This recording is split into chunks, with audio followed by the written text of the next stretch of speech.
Hey guys, welcome back to What the Fat. Back by popular demand.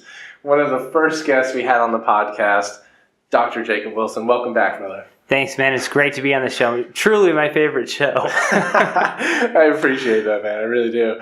You know, a lot of people have been asking. We've been having people that tune in. Literally, I think it's from like 30 different countries, like just blowing up. But people have been asking for the muscle man. They're like, hey, I need the muscle guy back on there. There's a lot of questions.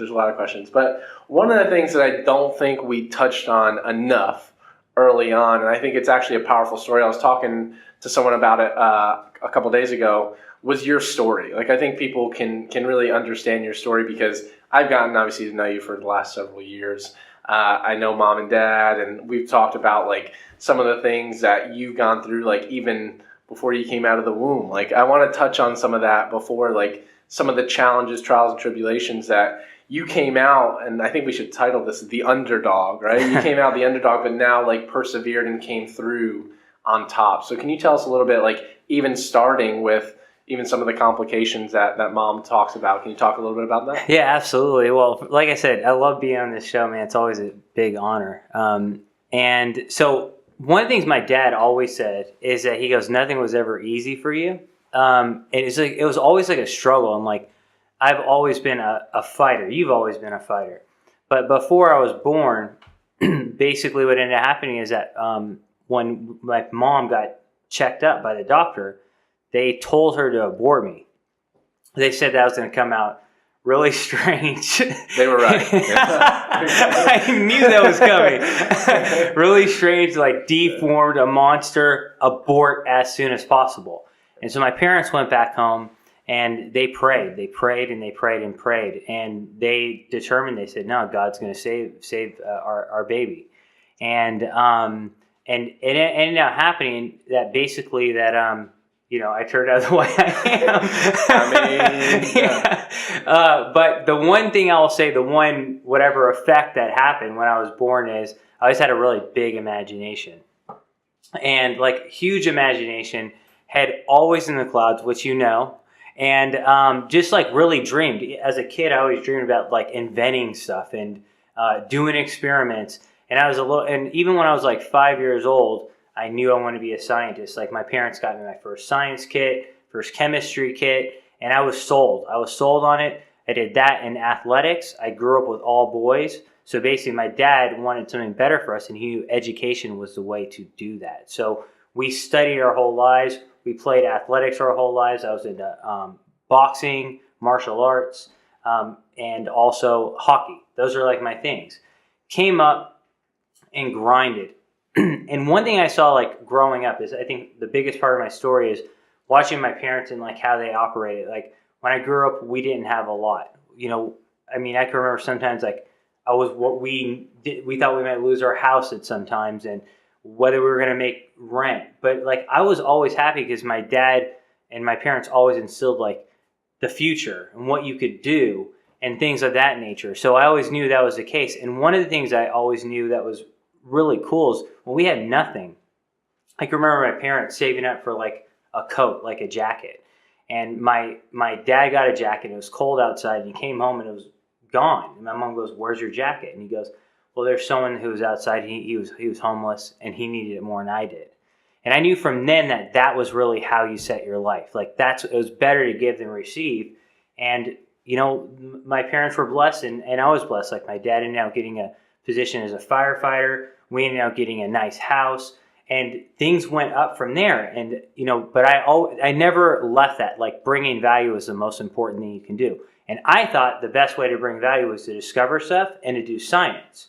And so basically that's what I focused on besides like my hockey and my boxing was like science. And I did research, I played hockey and essentially got multiple degrees basically on the topic. So after playing hockey, I ended up leaving the United States, played hockey in Canada. Hey. Yeah, and by the time I was done with Canada, I found myself saying "hey," and I was like, "What the hell is going on here?" But I was a little guy, I was like 5'8", maybe 140 pounds, and I wanted to put on size. And so I became obsessed with like all the science of gaining muscle, all the science of maximizing strength and power, and all those things. And I said, like, whoa, you could go to school to study this stuff. You go to school to study this stuff, and that's what made me excited. So I ended up going to school and got multiple degrees, a degree in nutrition, degrees in exercise physiology, master's in sports psychology. As you know, my doctorate was in skeletal muscle physiology. And I kept studying and kept doing research. We met, actually, as you know, we met in academics. We met at University of Tampa about like 10 years ago. And we started doing a ton of research. And the biggest thing is that we thought the more research you do, the more you could change the world. And there was an award, a huge award, it's called Young Investigator of the Year Award. And as you know, that was my thing. Right. Like that was like my passion, about my passion throughout grad school. I thought if I could do enough research and publish enough studies to get this Young Investigator of the Year Award, that I would have reached a point where I've touched enough lives, you know what I mean, to really make an impact on the world. And you were with me when I got the award. I got Young Investigator of the Year Award for NSCA, and I stood up there and I thought it was going to be the greatest moment of my life. And I was with Terry J. House, one of the greatest scientists of all time. And I looked out into the crowd, and the crowd was full of PhDs and MDs. And instead of feeling excited, I felt empty. Because I looked out at the crowd and I realized all the research we were doing, the only people who understood that research was them. And the scientists themselves, like research that was done 100 years ago on, for example, ketogenic dieting, had not gotten out to the general population. And you and I told you this, and I shared it with you, the first person I shared those feelings with, and we knew it wasn't enough. It wasn't enough, and we had to figure out a way to touch more lives, a way to really apply science to the general population. And that's when you and I really made our first decision to leave academics and build something bigger, which was ASPI. That's ASPI, man. That's ASPI. So I think one of the most intriguing things about it is like you came into this world an underdog, right? Yeah. And like fighting throughout that entire time in that process.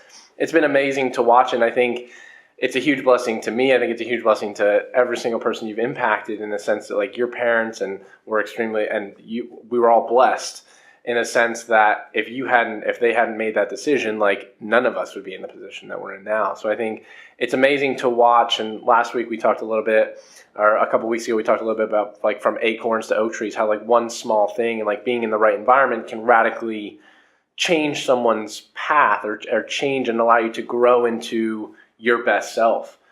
And you came up and seeing Dad work really hard, and like that story about giving his jacket is something that I always think about all the time. Is like, if you have something to give, it's all about perspective, right? It's one of the reasons I talk about it all the time on the podcast, is starting your day with gratitude. Like, even coming from a point where you're like, well, I don't have as much as that person. The minute you start thinking that way, you're destroyed. Because instead, think of how much you have that someone else doesn't. And that's exactly what your dad saw and instilled in you that day, and continues to every single day. I think that's one of the most powerful pieces, is people don't realize the gift of life within itself, and the gift of having something and being able to now give back to other people. And you've done that. And so that's led you throughout your entire life. I mean, you didn't even touch on how fast you completed high school, how fast you completed college, and literally like sped through the entire system because you were so focused on an outcome. And your outcome was, how can I help as many people as possible? I need to get this out to the world. So before we get into ASPI, you created, like even back in the day, I think it's interesting to talk about ABC Bodybuilding, right? Talk a little bit about that. Yeah, so basically my brother, Dr. Gabe Wilson, and I, we were kids, and we started something called abcbodybuilding.com. And the point was to kind of make a Disneyland of websites for like bodybuilders and physique athletes. Actually, at the time, there weren't really like physique wasn't really a thing. It was more just like bodybuilding. You know what I mean? And then fitness, and that was it. But we created the site ABC Bodybuilding. We created hundreds of articles on, literally hundreds and hundreds of articles, and delved into the scientific literature. How old were you when you started this?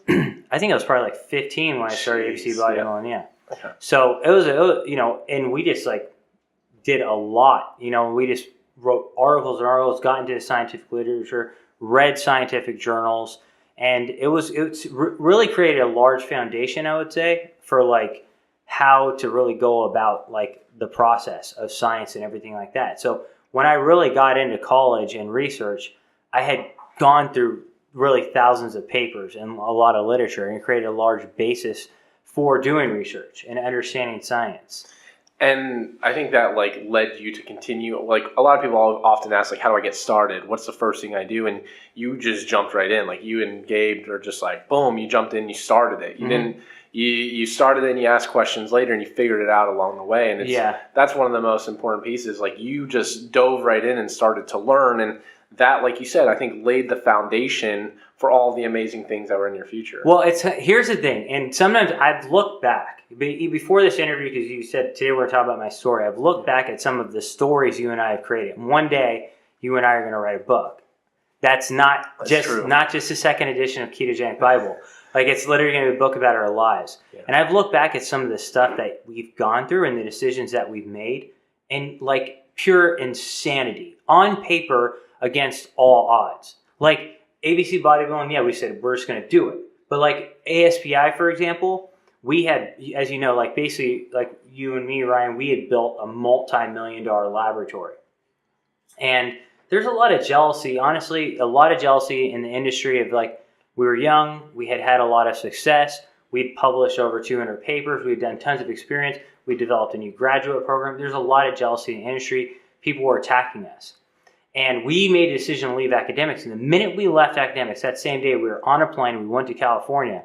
And at that time, everyone was attacking us. Everyone was attacking us saying, they're done, they're finished, they're retarded, they'll never be anything.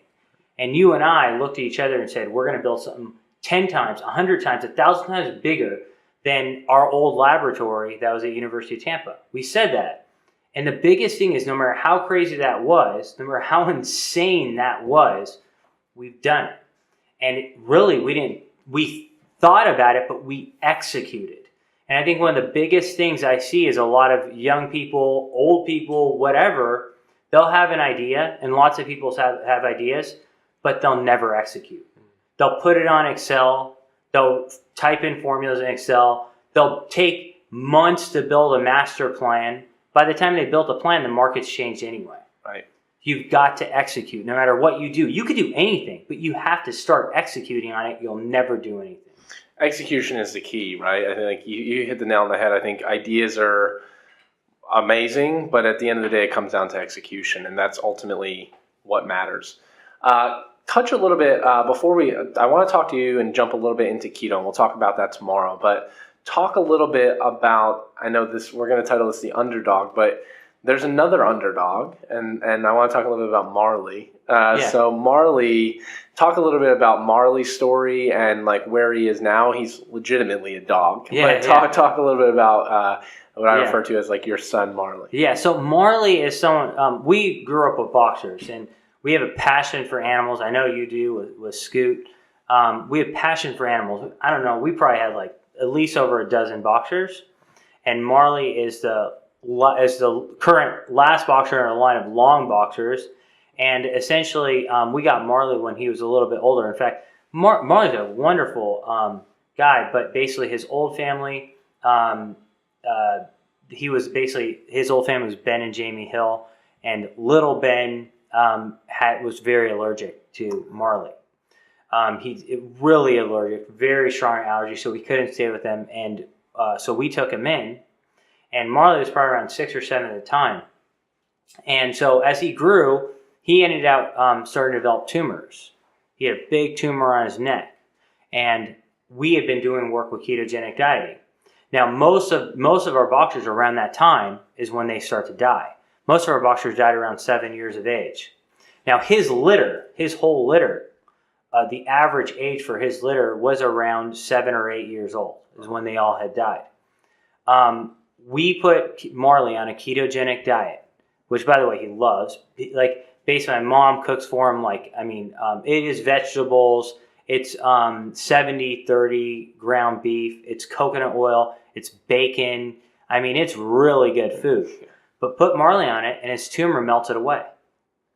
Now, like I said, the average age of that litter is 7 to 8. Marley right now is 13 years old. Unbelievable. Yeah, he's 13 years old. He's outside doing sprints. He works out, and he loves life. Like, Marley loves life. And so it just shows that, like, you and I have done studies with animals and seen they've lived longer on a ketogenic diet, legit trials. And now with our own animals, we're seeing the same thing. And to me, that's wonderful because my cats are on keto too. I love it. I love it. The kids. One of the things I just hope people take away from this episode is like this concept of being the underdog. Because I don't think a lot of people truly understand and appreciate the story that you have.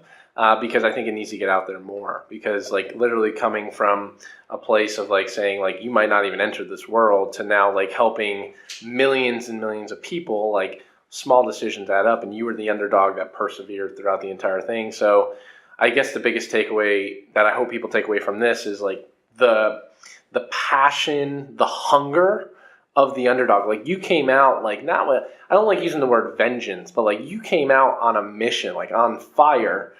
What happens is a lot of people get to a point where they're complacent because they no longer the underdog. They're complacent in where they're at, or they're like they think they're you know what doesn't stink, and they become super complacent. Like I challenge people to never lose the hunger or the fight or the passion of being an underdog. It's the biggest thing that I want to say is that like a lot of times I've been underdog, you've been the underdog, but I will tell you this: in the end, we will win. It's just the way it is. I've always known in the end, you're going to win, I'm going to win. It's because no one's going to fight like we're going to fight. And no one's going to take the perspective we're going to take. I'm telling you right now, like you and I, and you know this, and everyone listening, we've been in situations that 99.9% of mankind would crush and crumble on and quit. I mean, quit. Like the impossible. Not only the impossible, but you're in an impossible situation, and everyone out there is fighting to kick you when they think you're down. And when that happened, you and I rose up. We fought like animals. We took a better perspective, and we focused on helping people in need. And that's why we're on top. And that's why we'll continue to grow and continue to change the world. Love it, brother. Well, I appreciate you tuning in. And for those of you listening, one day, I promise you that book will be written. And I think that's one of the most exciting pieces. So tomorrow, we're going to talk a little bit about the metabolic advantage. Is there one to keto? What is the metabolic advantage? So make sure you guys come back, tune into that. We appreciate you guys tuning in. Love y'all. We'll talk to you tomorrow.